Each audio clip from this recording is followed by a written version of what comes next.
وإمامها الرحمين وإمامها المحسنين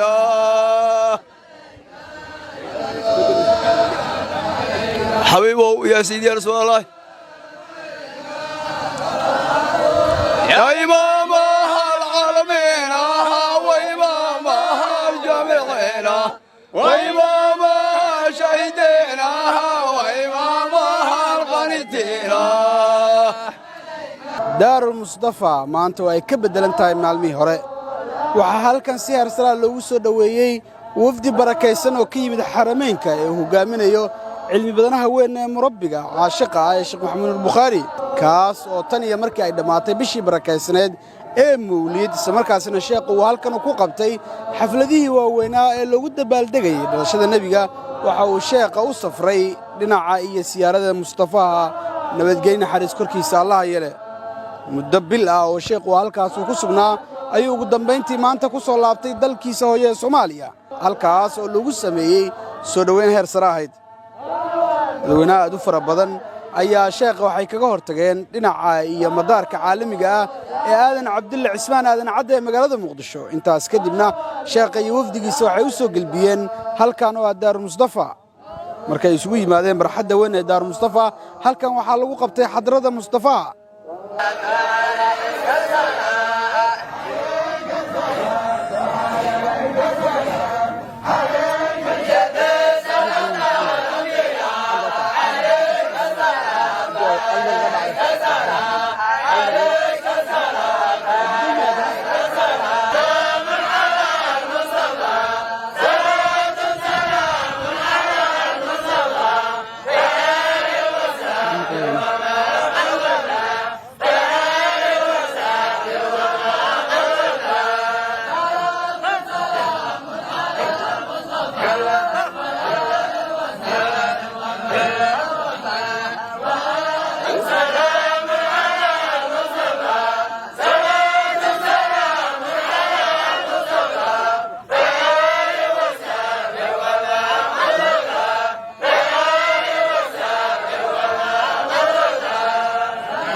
إلهي وأرنك أنك أول كيسي آخر كيسبة أذان كوني بنيه بجاه حبيبك ورسولك إله كنت ولي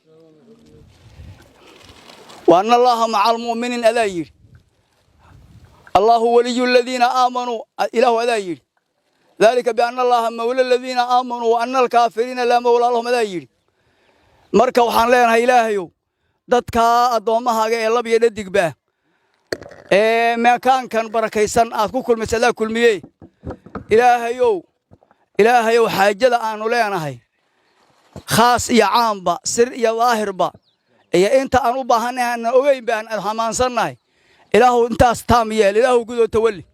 meel walba qof meeshu dan muraad kale ilaahu xasili kulankan barakaysan ilaahu u xasili xaaje aakhiro iyo mid agtaada ah iyo mid adduunka qofkii leh ee halka ilaahu soo xaadirsay qof uu xaajadu leeyahay ee wanaagsan Allah midigta ka saar Allah u fudude kii ilaahayow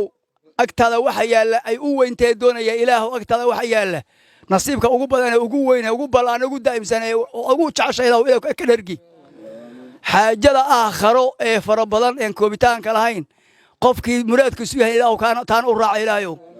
xaajada adduunka yarta inta aan joognay naftaada naga qibdoonin muraadyahan leenahay ee qalbiga ka buuxana ilaahu kuwaana daba raaci ilaahu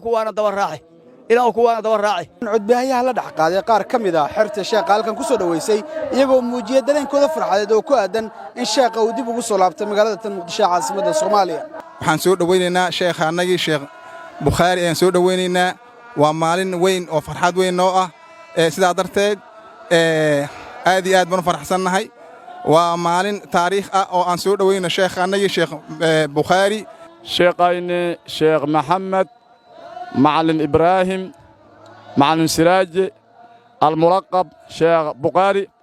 أنا ومانتا كهرت غني على بوركا حمر شيخينو لوكاس بركيسن كي مادي مدينة المنورة أفرتن بري نجا مغناي يعني هذا ما كسر دوينا سيف فرحة له waxaan soo dhaweynay sheekhanay Sheekh Maxamed Nuur Bukhari taas oo aan ku dabaqayno sunnadii rasuulka sallallahu alayhi wasallam waxaan ognahay xadiidka saxiixada rasuulka sallallahu alayhi wasallam markuu meel ka imaanayo in laga hortagi jiray oo carruurta xataa laga horgeyn jiray saragii saxaabada ah ee rasuulka ka dambeeyay saas oo kale markay meel imaanayaan ama magaalo imaanayaan waa la soo dhaweyn jiray waa sunnadii nabiga calayhi salaatu wasalaam iyo sunnadii saxaabada taasaan dabaqaynaa oon daboolaynaa annagoo taa ku dhaqmayno dabaqayna waxaan soo dhaweynay sheekheeni baan soo dhaweynay sheekh maxamed nuur bukhaari aad iyo aad baan ugu faraxsannahay inaan soo dhaweyno alcalaamatul murabbi sheekh bukhaari ayaa sii wadi doona howlihii dacwada diinta islaamka ee uu ka waday dalka Soomaaliya gaar ahaan magaalada Muqdisho ee caasimadda Soomaaliya